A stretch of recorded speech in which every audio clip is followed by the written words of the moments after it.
Excuse me. Some of these buzzers don't have names. Do you know Bassam Jafari? You a cop? I'm a friend of Bassam's. Bassam does not have friends, and you smell like a cop. I brought him a donut. That's probably what you're talking about, smell-wise. Amira! What? Come on out here. No. Amira? أنا مالي علاقة بجماعتك الجنود. مفهوم. You speak Arabic? Yeah. 27 dresses? She's been a bridesmaid 27 times. It's so good. Bridget Jones' amazing diary. Vending within 10 feet of a crosswalk, you're selling pirated DVDs. You realize you're breaking 2 laws at once? This is Edward Douglas from ComingSoon.net.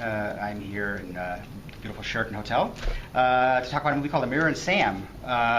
We have the writer and director in the middle. His name is Sean Mullin. On his left, my right, we have oh my God. Dina. Wesley? Dina. She plays Amira. Dina, if you want to introduce yourself, that's fine. Dina Shihabi. Who plays Amira.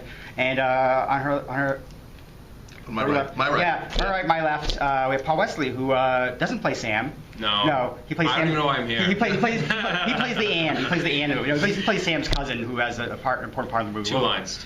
Yeah, well, we'll get to it a little bit, but basically, this is a really nice romantic comedy, which has been in a bunch of festivals, won awards at most of them, I believe, and it's Sam is actually played by Martin Starr, who you might know from Freaks and Geeks and Silicon Valley, and the Judd Apatow movies, and really good. And playing here, it's very nice. It's kind of a romantic comedy, relationship comedy, but it's very different, and it has deals with some someone coming back from the war and things like that, but not like in a serious way. It's actually very very touching in a lot of ways, and very funny. And Sean, why don't you just start out? What started this? What started the ball rolling this? Because this is your first feature, although you've done some shorts. I did shorts in graduate school, but I moved up to Los Angeles, and it's tough. You show up in LA, nobody's just gonna throw a script at you and tell you to direct. You have to kind of write your own or come up with your own material. So I knew I wanted to tell a story. I knew I wanted to tell a love story because first of all, I love a great love story. I think most people do, but also I knew I could do it on a budget that I could raise, through kind of friends and family and connections and stuff. I could actually get it made and just will it into being, which is an important thing for an independent filmmaker. So I just kind of came up with the idea. I'd gone to West Point. I was a captain in the Army. I had served in the New York National Guard. I was a first responder after September 11th, so I was downtown and in charge of the Soldier Ground Zero and doing stand-up comedy at night and kind of rubbing elbows with Wall Street guys, which is where Paul's character, Charlie, came from. So I wanted to tell a story about a veteran who comes home who doesn't have PTSD, basically, because every single veteran coming home from war movie does deal with that, and it's a very important issue, and that's wonderful, but I wanted to kind of flip the script and talk about the country having PTSD instead of the soldier, which I thought was interesting, because I do feel like America did suffer from PTSD from September 11th in a way, just the overreactions in a lot of different ways. So, which brings in Amira's character with, I had friends that had served overseas, that were serving overseas when I was in grad school, and also when I was in LA, and they, a lot of them were trying to get their translators asylum in the States because they had helped them, and now they were in danger there, and I thought that was a fascinating set of circumstances. And so Amira's character, her family had been helping the American forces over there, and when the forces pulled out, they were in danger. And so I thought that was a good jumping off point. Mm-hmm. And so was that character based on someone as well? Or no one person in particular, okay. But just more stories I had heard and research I had done about these Iraqi, volunteers basically who were helping out the United States forces over there. Mm-hmm.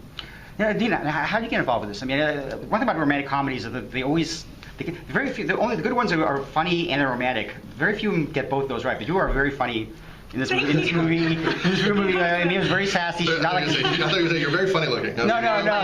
She's a very funny character. I mean, I like it. That's the fact that she gets a lot of. Martin Starr almost is the straight man at some points to her.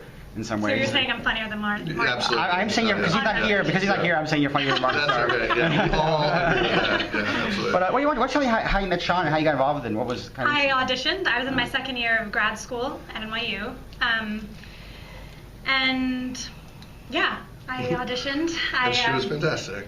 And I did a terrible job, so that I got it. Yeah, that's how. No, I saw. Billy Hopkins, our casting director, a really kind of iconic, fantastic New York City casting director. He cast all Oliver Stone's movies. He's done everything here. Big New York City guy, and he put Dina on tape, and yeah, I mean, I saw a bunch of auditions, but hers just popped, I mean, immediately, and I knew she was. It's like this character I'd created in my head had come to life, which is a strange thing to have happen, kind of out of body experience type of thing. Well, let's bring you into it, because obviously you've been on the doing a show. It's pretty busy most of the year round with that, and you would think that you'd be doing you do a lot of romantic movies where you're the kind of romantic lead and stuff like that, and it's sort of a very different. I guess yeah. But I feel like that'd be where you'd go if you want to. So, but this is like you play Sam's cousin, your trader, who kind of uses his connections and his the military thing to kind of help a little bit with your trading and stuff. It's an interesting character. Can you talk about what made you want to kind of be involved with this? And well, it's kind of a sort of serendipitous thing. I was shooting a movie in Brooklyn, and I was we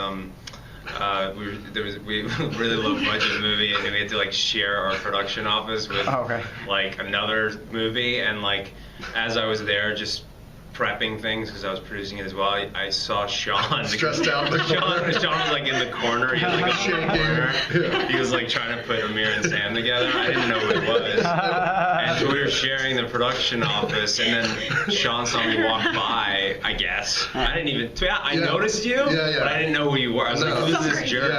Shaking. I'm like, good looking people. Why is he shaking? No, and then I got a call from one of my producers on my other film that happened to be producing Sean's film, hence the shared production. Oh wow, okay. And he goes, "Hey, Sean saw you at the production office. He thinks you might be good for this role. We're about to shoot this movie in 2 weeks.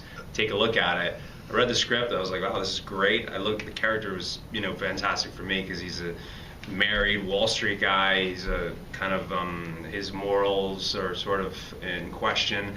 Really the opposite of what I do on my show, and I thought, okay, well, this is a great opportunity. I saw Sean's short film that he shot. What was it called? Sadiq, yeah. I really liked it a lot. I knew Dina was attached. I saw her work. I thought it was amazing. I knew who Martin Starr was. I was like, all right, that's it.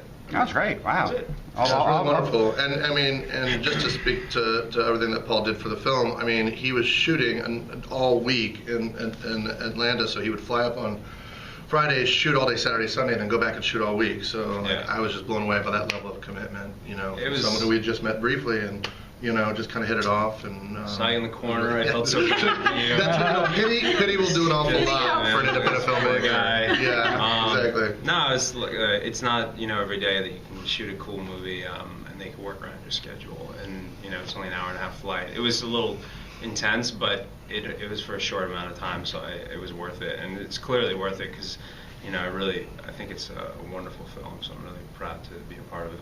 A little inside baseball. Paul just got off a flight right now, so this is what he looks like when he gets on a flight. This is when he gets on a flight, so he's literally camera ready, right off the plane.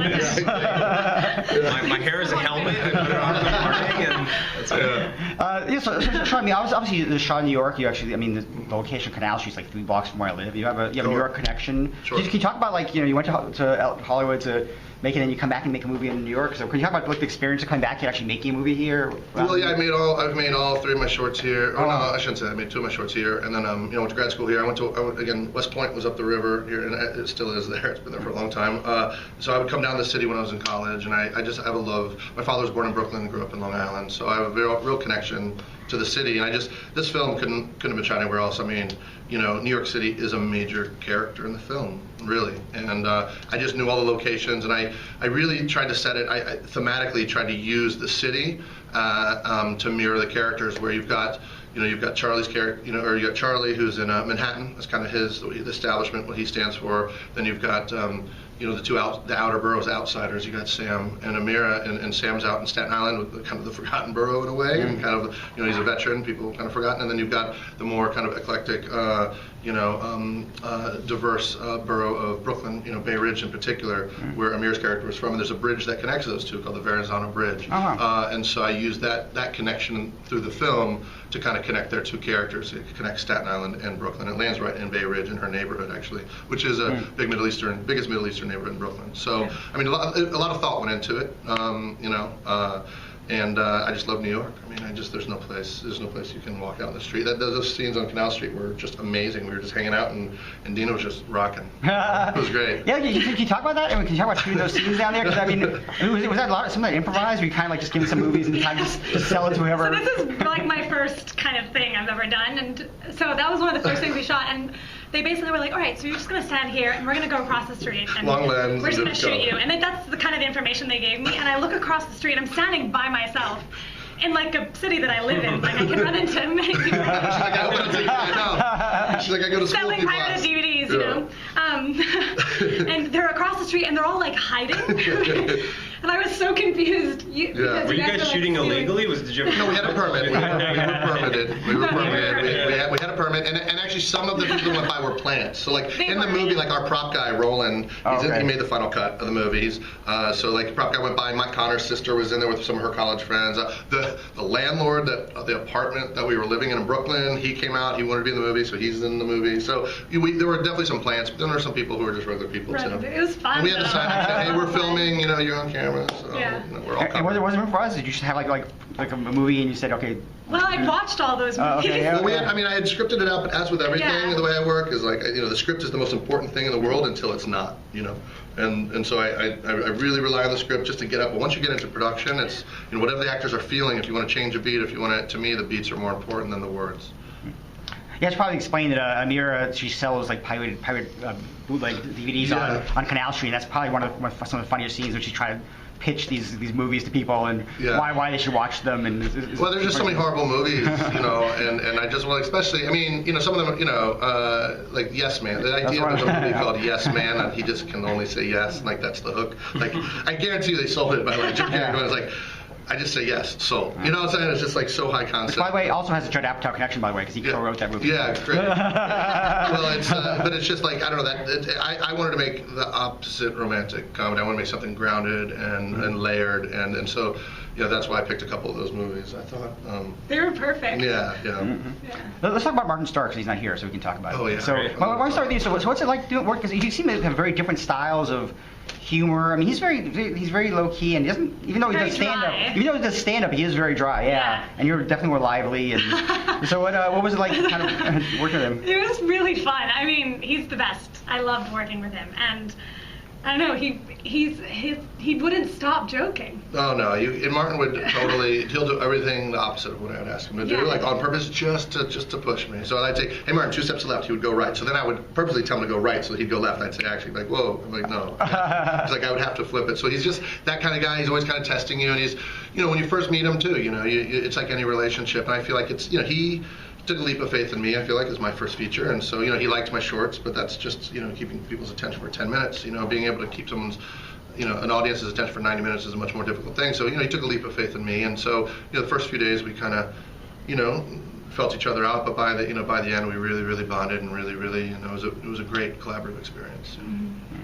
And you don't really do comedy much. Is it sort of strange to kind of be in a comedy? It has dramatic moments and parts of it. Yeah, I love comedy. I did one comedy that I wear sparkly tights and ride roller skates called Roll Bounce. Yeah, you should see. Oh, I've seen Roll Bounce. If you're like any girls that are like, if any girls are attracted to me ever, they should just watch that movie and they'll immediately Get more attracted. One way or another, probably go the other way. But I have to watch that movie again now because I have seen that movie and I'm you have. You gotta look out for me now. Yeah. Well.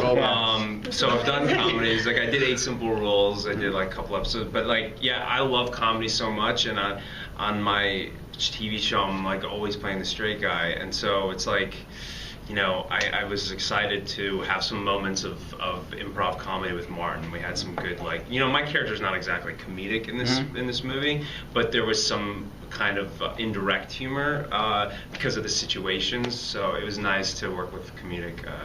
Martin's a comedic actor, I guess you could say. So it was nice to sort of have that. Yeah, he's just doing improv. I mean, that's like his, really his. You could tell, like when I was when we were doing scenes, you could tell he's just like waiting to see what you're gonna do next because he's gonna, it's like it's never you could tell you don't quite know what's going to happen next. You know what I mean? Which is wonderful. It's like a really wonderful feeling. Yeah, it's very true. And the best performances are always in the moment, right? And all the great actors listen. And I mean, that's the thing I noticed right away with this group is like they are just locked in. But it kind of took me a second to adjust to that because because you're on a TV show. It's very scripted, and you have to hit very specific beats. It's like that's the way it is. And I remember our first scene with Martin. It was like there was a moment of like, oh, wait, what are we doing? Oh, okay, we're kind of playing. We don't know what we're doing. I was like, this is great. You know? But it took me a second to adjust to that. You know.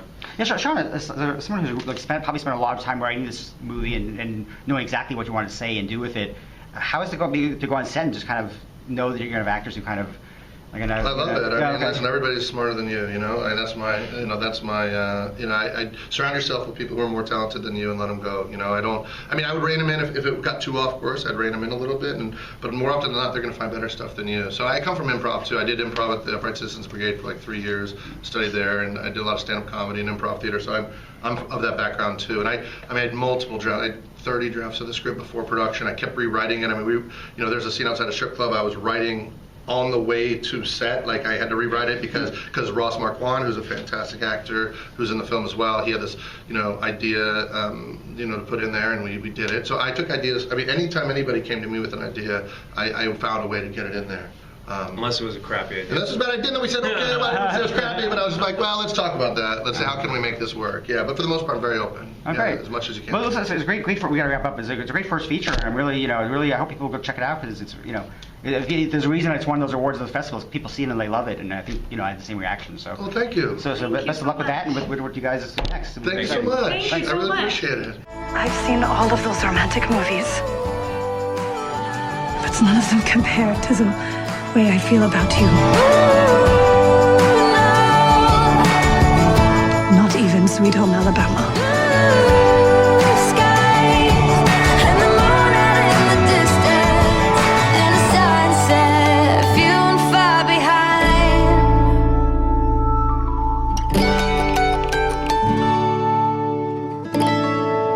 Do you do Facebook? Because I was thinking if you did, then maybe I would let you friend me. Wow.